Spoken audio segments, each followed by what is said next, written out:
What makes you woohoo? Is it the triumphant swoosh of a child's first basket? Maybe it's experiencing traditional dance at a cultural festival. Or how about the fresh air as you hike a trail across a local park? When you buy a lottery ticket, you help Saskatchewan Lotteries fund over 12,000 sport, culture, and recreation groups. It makes life better, and that's something to cheer about. Visit sasklotteries.ca to find out more. Welcome to CFCR's annual Bardcast here on CFCR 90.5 FM.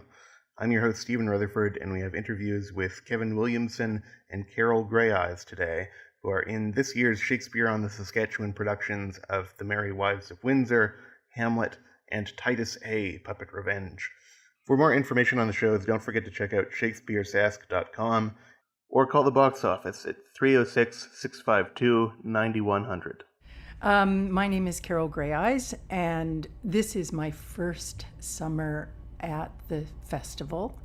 It's very exciting because I've always been in the audience and things have never worked out so that I'm able to tread the boards, as it were, but always very appreciative of the festival and performances and entertainment that it provides. The logo is Summer is Here, and it really is.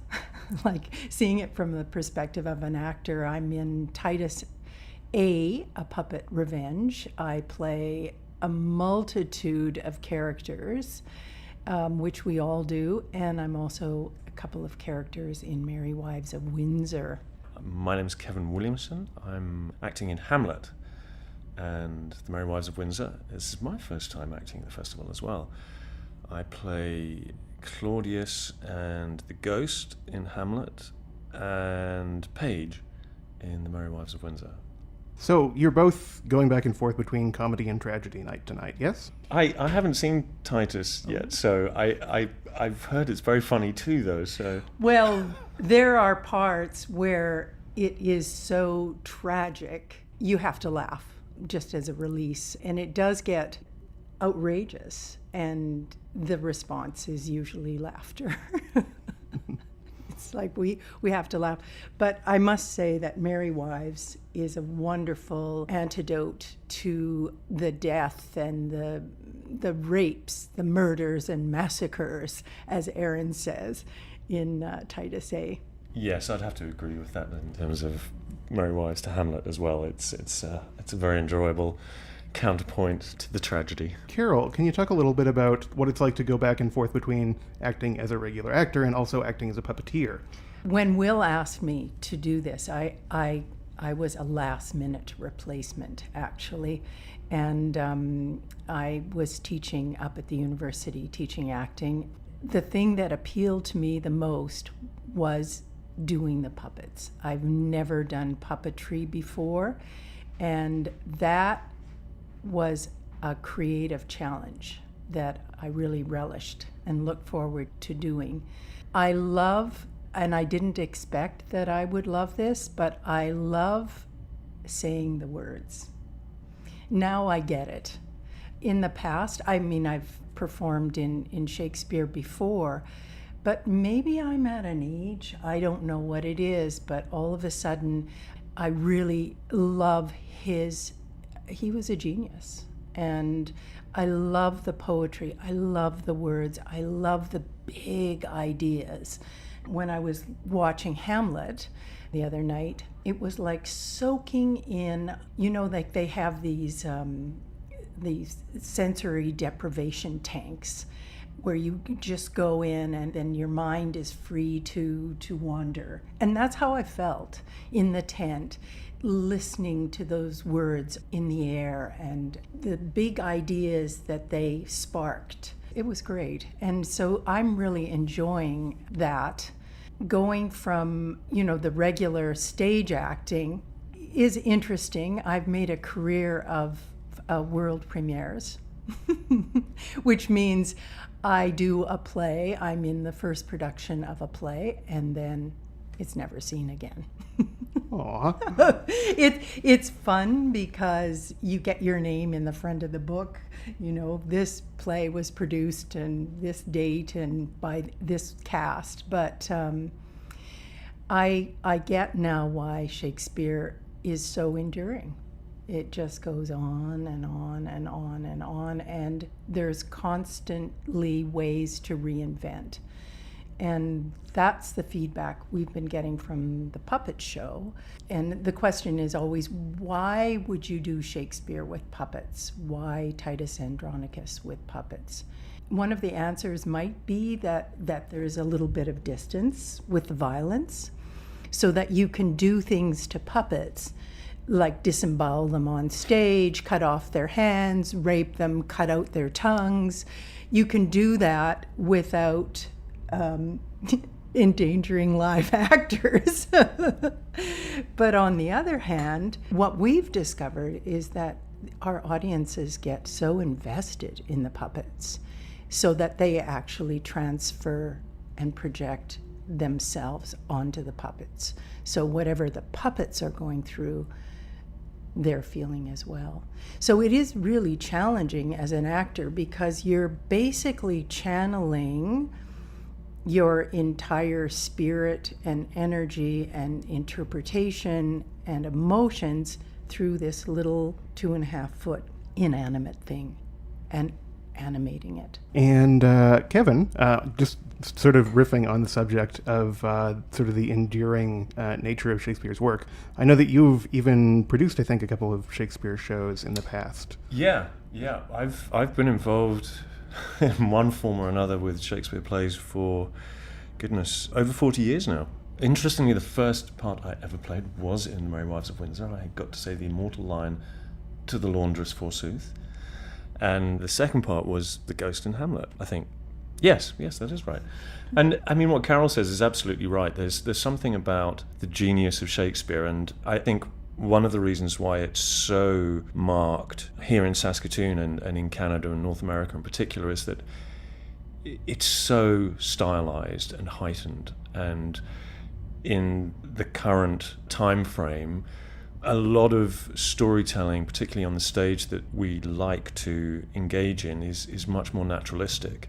So the contrast for audiences and for artists between this incredibly heightened language, and with the heightened language comes heightened physicality and heightened performance styles. It's just so much larger than life, but yet true to life. And when Shakespeare works, it works because we're investing this stylized, heightened language with a higher level of commitment and sense of who these characters are.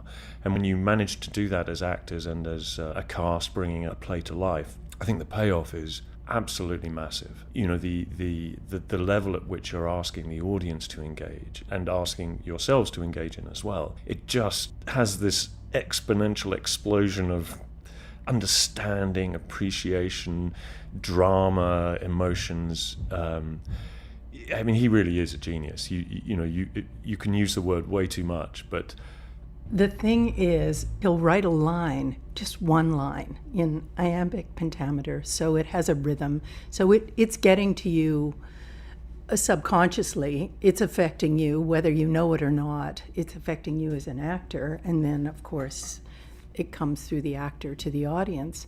It's like perfume. That one line, there are so many layers of meaning and ideas, and he distills them into brevity, into like a linguistic perfume. Would it be reasonable to say that part of the power of the work might be because it's a bit separate from people's everyday life? I think initially, and I think this is true of theater in general, the idea that there is some distance, that there is some detachment, that we're not really revengeful, and we're not really mean and horrible and wanting to. Even in Merry Wives, the wives are trying to revenge poor Falstaff, and the biggest laughs always come when Falstaff is getting beaten up and all of these horrible things are happening to them, and the audience just loves it. It's like, yay, yay, yay. And the same thing with the disembowelment of the puppets. They're like, yeah, that's great. So I think it's it's an opportunity for us. Like, we kid ourselves when we think, oh, we don't have that in us. We're not terrible people. We would never do that. Yes, in fact, we would, given the right set of circumstances. In a way, it's just bringing that up to the surface of our consciousness and going, yeah, like, let's not repress this. Let's not, tweet it out in some angry, bitter tweet, hiding in anonymity. Let's really own that, own those emotions. And that's why I think it's so successful. And I think that's part of what Shakespeare is getting at. It's all about the human condition, how we think, how we look at life. And no, we're not living 400 years ago or in the days of Rome, in the case of Titus. But that's what we're sitting on. We're sitting on all that emotional and psychic history. Just to pick up on that, I mean, I think one of the great strengths of Shakespeare is that even though the storytelling, for the most part, in his day, was focused on taking exceptional people and exceptional events and portraying them on the stage, what he managed to do in the way that he told the stories and wrote the scripts was allowing everybody, the average person, his audience, to see themselves in these exceptional characters. And so the human drama, even though we're talking about a period in Roman history, or the English kings and queens from way back when, people saw themselves in these characters in the same way you're talking about seeing ourselves in the puppets and Titus. And to be able to identify with these exceptional characters and see yourself in them is something that it's deceptively hard to do, I think. In our time right now, we want to be able to take in stories about ourselves, but what we do more is we tell stories of ordinary people, because then it's much easier to identify with ordinary people if we see ourselves as ordinary. And the level of skill and expertise that's required to tell these larger than life, extremely exceptional historical event stories that Shakespeare does, and also allow the audience to identify with these characters. I mean, remarkable, really. Interestingly enough, Merry Wives of Windsor, even though there is this element of revenge that the wives take out on Falstaff, these are his everyday characters, and some of them are everyday characters because, like Falstaff and Pistol and Nym and some of the other characters that didn't quite make it into our version, these were characters that had appeared regularly in Shakespeare's plays, and so his audiences were familiar with them in the way that we're familiar with Star Wars characters, or whatever it is in our time. And so Merry Wives is a little bit of an exception in that sense, because it's not dealing with an exceptional period in history or these great historical characters. It's just the folk down the road in Windsor. And one thing that we were actually talking about last night is, even though we try to update it or make it relatable to today's audiences, we have a same-sex relationship. We try to make it approachable so that Shakespeare isn't like a dose of medicine that we have to take. We have to go and see the Shakespeare, and people drag themselves there and they sit through it and they think, well, now I'm a cultured person because I went to see Shakespeare. I think for some people that is the attitude towards Shakespeare, and we do try to make it relevant. But there are some ideas, such as in Titus, where he kills his daughter because she is no longer chaste. So that is a death sentence. Like, that's the worst thing that could happen to her, is that she could lose her virginity. So he has to kill her. and modern audiences don't buy that. Well, modern audiences in Canada maybe don't, but they certainly do in some parts of the world still. That's very true. That's very true. Headline news. That's very true. So maybe that's the purpose, is that we stimulate the conversation. I know that Will Brooks, who is the director of Titus, that's his goal with Titus, is to get people talking about violence and rape, murder. When is it justified? When is it not? And we don't give any answers, and neither does Shakespeare. He just puts it out there and says, think about this. Takes you on an emotional journey, and then you have to unravel. You have to sort it out. Shakespeare is one of the types of art that is often, as you mentioned, sort of thought of as medicine, but it can also be a very fun or like passionate or very thought-provoking thing as well. I don't know, this is just sort of a general question, I guess, but do you have any thought of that sort of like weird dual nature where it's thought of as both the type of art that makes you a better person for consuming, but also like can be extremely challenging? Well, I mean, I could certainly speak to that. Like everyone who grows up in the Western world, I had to study Shakespeare at school. And the two plays that we ended up studying for A-levels when I was in England, sitting down at a desk and reading and being lectured to and studying diagrams to explain Elizabethan wit and humour killed them for me.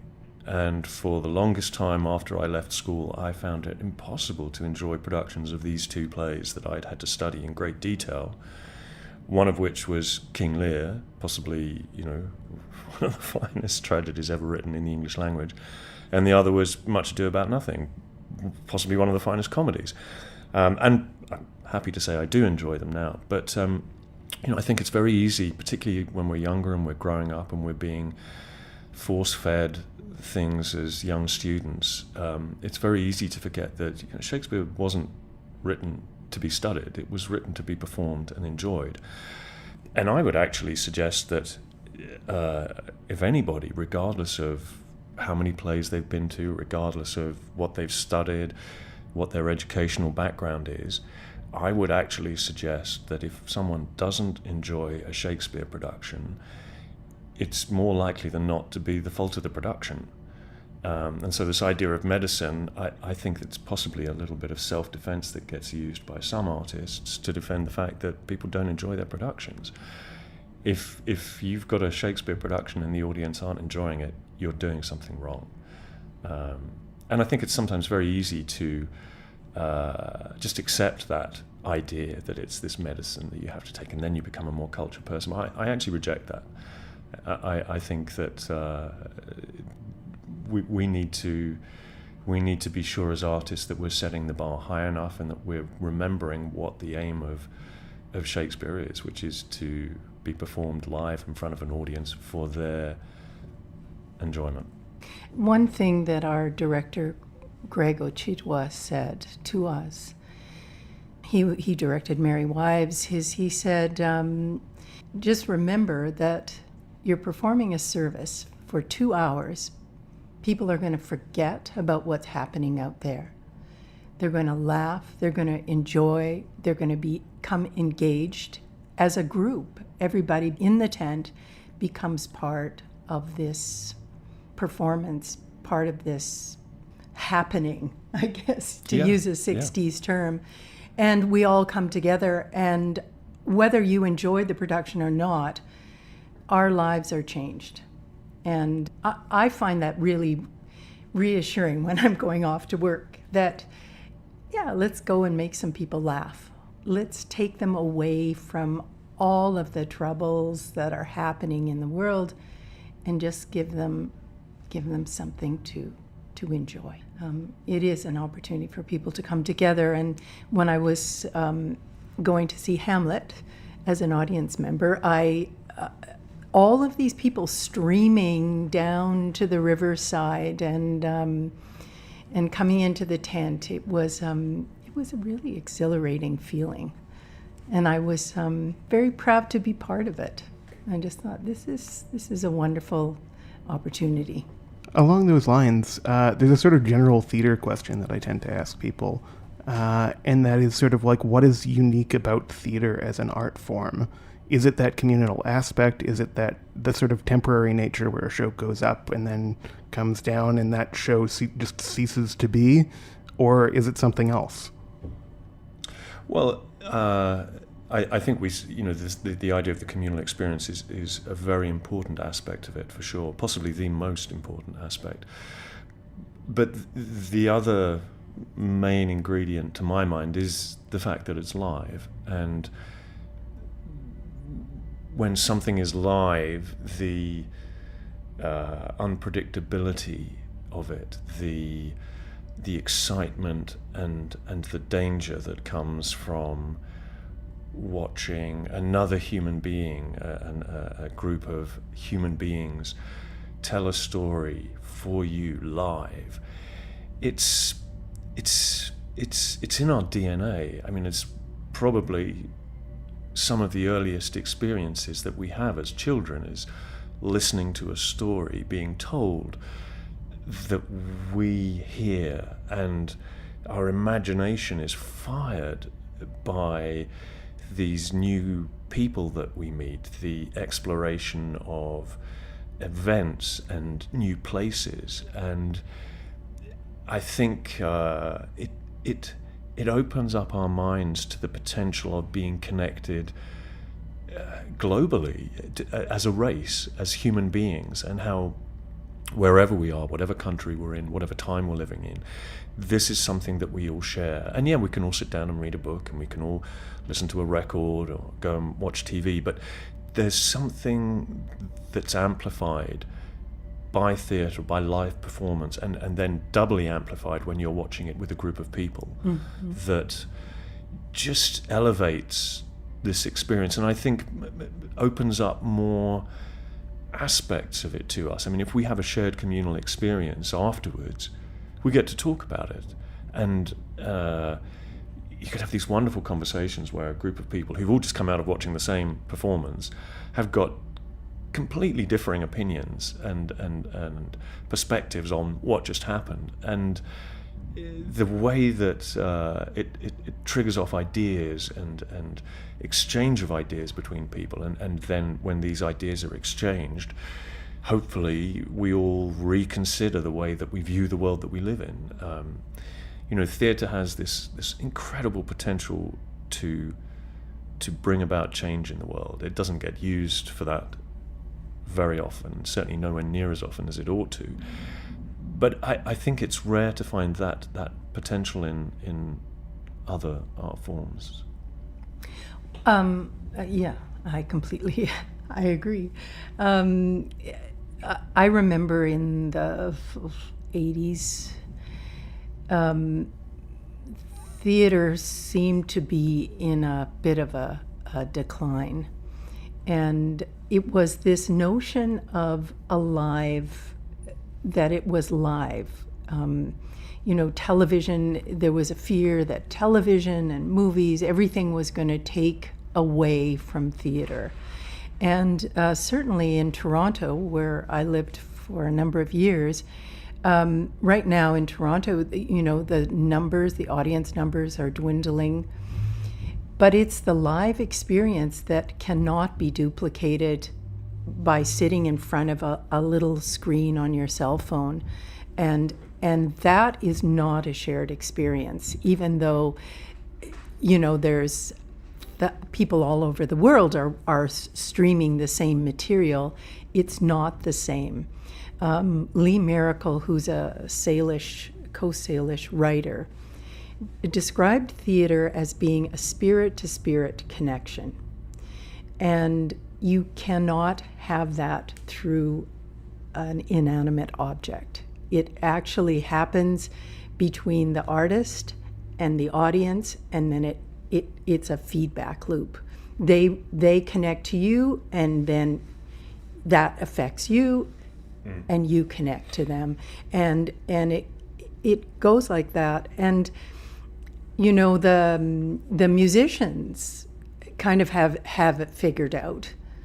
They just do live concerts. That's where they're making their money now, because nothing is the same as live, where you have that spirit to spirit connection, where you just have this entity and there's a connection. It's a shared experience, whether that's in a stadium or in the tent on the river. There's something that very powerful that happens when people come together and share an experience. I think that idea of it being a conversation between the audience and the artist on stage is actually really crucial. You start off with this template which you've rehearsed for this play that you're performing as a group of people, and every single performance is influenced and altered by the audience. And just to take it back to the other idea we discussed, this idea of Shakespeare being medicine. It's not just Shakespeare. Any theatre can essentially be a monologue as opposed to a conversation. It can just be a wall which isn't breached. Doing to. Right, and whatever the audience are doing, it's not going to affect what's happening on stage. That isn't what good theatre is like. It is a conversation. The audience are just as important an aspect of the performance as the artists, and they charge the artists in the same way that the artists charge the audience, and their responses inform what follows. It's it's this very, very dynamic relationship that really is quite unique, I think. I would suggest it's